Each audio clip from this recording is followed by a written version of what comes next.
Tonight, some big seeding implications are on the line in Babe Ruth baseball. The Bismarck Governors and the Dickinson Rough Riders, one of those matchups. The two teams separated by just a half a game right now. Pitching would dominate game one.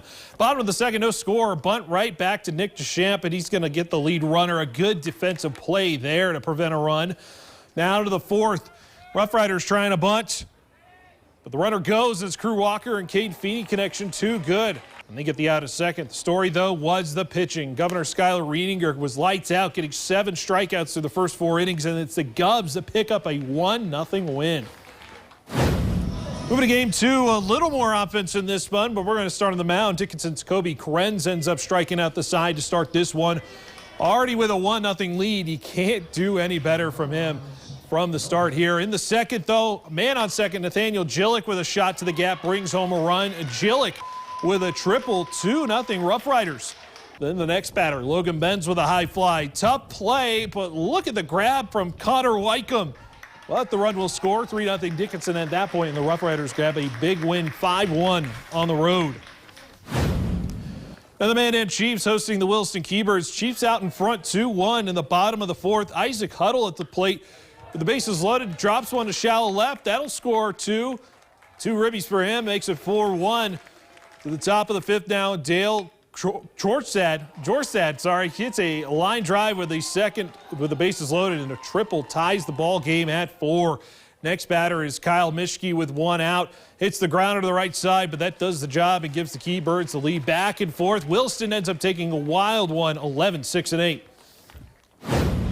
Game 2, late start after a marathon game 1. Good start of the mound for Mandan's Ben Kleinkenich. Gets the strikeout and then the flyout to strand a runner in scoring position at second. Chiefs hour putting together an impressive 2-out rally in the first. Cole Schmidt with an RBI scoring single. Brings home Isaac Huddle. 1-0 Mandan. Bases loaded, same score. Garrett Froelich with the clear the bases after a missed diving catch attempt there. Lucas Burgum scoring from first. 4-0 Chiefs at that point, and it's the Chiefs that salvage a split. 10-0 and 5. Some earlier action of the day, A's and Oilers. Williston leading Mandan in game 1, 5-3. A chance to change that in the bottom of the 6th with the bases loaded, but Williston's Michael Larson gets out of the jam with the infield fly, ending the inning. Top of the 7th now, Oilers with a man on third. Alex Ewert lays a bunt down, but he's out at first.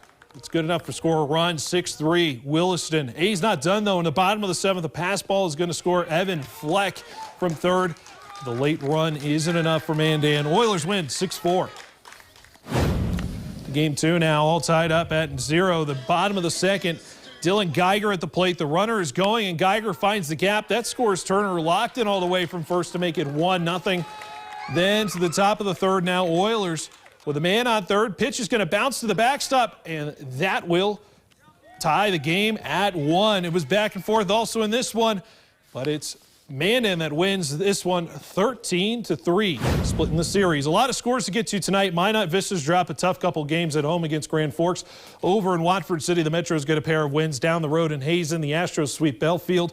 Over in Fargo, Renville County falls to the Bombers. And in Stanley, the Velvet 39ers go and grab a sweep. And the Expedition League, a crazy one right now, 19-11 for the Big Sticks. And some big news.